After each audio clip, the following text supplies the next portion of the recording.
પરસોત્તમ રૂપાલાના નિવેદન અંગે છેડાયેલા વિવાદની તો ક્ષત્રિય સમાજ પરના પરસોત્તમ રૂપાલાના વિવાદાસ્પદ નિવેદનનો મુદ્દો શાંત પડવાનું નામ જ નથી લઈ રહ્યો। ઉલ્લેખનીય છે કે વિવાદિત નિવેદન મુદ્દે પરસોત્તમ રૂપાલા જાહેરમાં માફી પણ માંગી ચૂક્યા છે, પણ ક્ષત્રિય સમાજનો સ્પષ્ટ રણકો છે કે આ માફી તેમને મંજૂર નથી। ઉલ્લેખનીય છે કે શુક્રવારના રોજ રાજકોટના ગોંડલના સેમળા ગામે ગણેશગઢમાં ક્ષત્રિય સમાજની બેઠક મળી હતી, જેમાં સમગ્ર સૌરાષ્ટ્રના ક્ષત્રિય સમાજના આગેવાનોની હાજરીમાં પરસોત્તમ રૂપાલાએ તેમના વિવાદિત નિવેદન મુદ્દે માફી માંગી હતી। પણ હવે આ માફી સામે પણ વિરોધનો વંટોળ શરૂ થઈ ગયો છે। રાજપૂત સમાજના પદ્મિનીબાએ સ્પષ્ટ શબ્દોમાં જણાવી દીધું છે કે પરસોત્તમ રૂપાલા 500 વખત માફી માંગે તો પણ તેમને માફી નહીં જ મળે।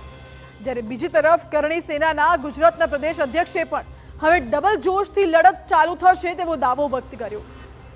તો સમગ્ર મામલે એક તરફ કોંગ્રેસ પ્રભારી મુકુલ વાસનિકે ભાજપ પર આકરા પ્રહાર કર્યા હતા, જ્યારે બીજી તરફ કરણી સેના પ્રમુખ રાજ શેખાવતે પણ ભાજપના પ્રાથમિક સભ્યપદેથી રાજીનામું આપી દીધું છે।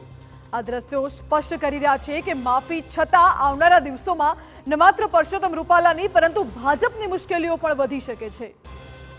ઉલ્લેખનીય છે કે શુક્રવારે સેમળા ગામે મળેલી ક્ષત્રિય સમાજની બેઠક એ પૂર્વે ધારાસભ્ય જયરાજસિંહ જાડેજાની આગેવાનીમાં મળી હતી અને તેમાં પરસોત્તમ રૂપાલાએ વિવાદિત નિવેદન બદલ માફી પણ માંગી હતી। માફી માંગતા પરસોત્તમ રૂપાલાએ શું કહ્યું, સૌથી પહેલા તે સાંભળો। જયરાજસિંહજી એનીથી મોટો અફસોસ કે દુઃખ બીજી કોઈ વાતનું નથી। હું મારા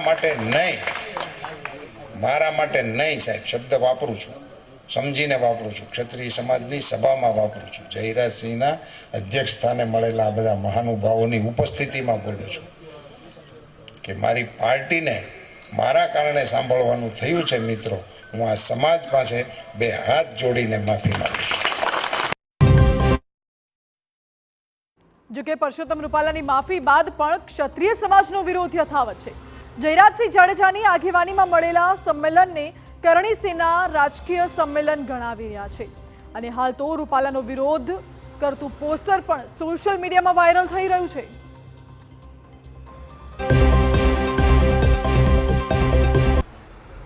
कल जो बैठक हुई वो राजकीय बैठक थी, राजकीय आगेवानों की बैठक थी। उसमें जो माफीनामा हुआ वो हमें मंजूर नहीं है। पूरे गुजरात से संकलन समिति के आदेश अनुसार हम कार्य करेंगे। आने वाले समय में जोरदार आंदोलन होगा, राजकोट के अंदर सब इकट्ठे होंगे और हमारा निवेदन है कि राजपूत समाज, ये लोकशाही राजपूतों के वजह से आई है। गुजरात के महाराजा कृष्ण कुमार सिंह जी और सरदार वल्लभ भाई पटेल साहब ने लोकशाही के लिए मिल के बात की और सबसे पहला रजवाड़ा भावनगर के महाराजा ने दिया। જે રૂપાલાભાઈ જે બોલ્યા છે, જે અમારા માન ઉપર ગયા છે અને આજ રાજપૂત ક્ષત્રિયના બહેનોની કોઈ પણ બહેનો, કોઈ પણ સમાજના બહેનો વિશે આ નથી બોલી શકાતું રૂપાલાભાઈને। તો રૂપાલાભાઈએ શું એવું સારું કામ કર્યું છે? તો આજે જયરાજભાઈ એક અને જયરાજભાઈ કોઈ એક વ્યક્તિ કોઈ નિવેદન નથી આપી શકતા, એને કોઈ એવો હક નથી અને સમાજ આખો વિરોધ છે અને સમાજના બહેનો તો ખૂબ જ વિરોધમાં છે અને સમાજના ભાઈઓ પણ ખૂબ જ વિરોધમાં છે।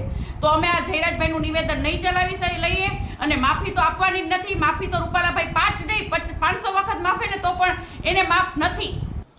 આજ રોજ જે ગોંડલ ખાતે મીટિંગ ભરાણી એમાં રાજકીય બધા આગેવાનો હતા અને રાજકીય આગેવાનોએ સમાધાન કર્યું છે। જે અમારી 90 સંસ્થાની જે આગેવાનો ભેગા થયા હતા અમદાવાદ ખાતે અને જે નક્કી કર્યું હતું એ પ્રમાણે અમારું આંદોલન ચાલુ છે અને રાજપૂત ભાઈઓને કહું છું કે હવે ડબલ જોશથી આપણે લડાઈ લડવાની છે। આ સુધી પરસોત્તમ રૂપાલાની ટિકિટ જ નહીં થાય ત્યાં લગી સમાધાન નહીં થાય। રાજપૂત સમાજ ઝૂક્યો નથી ને ઝૂકશે નહીં।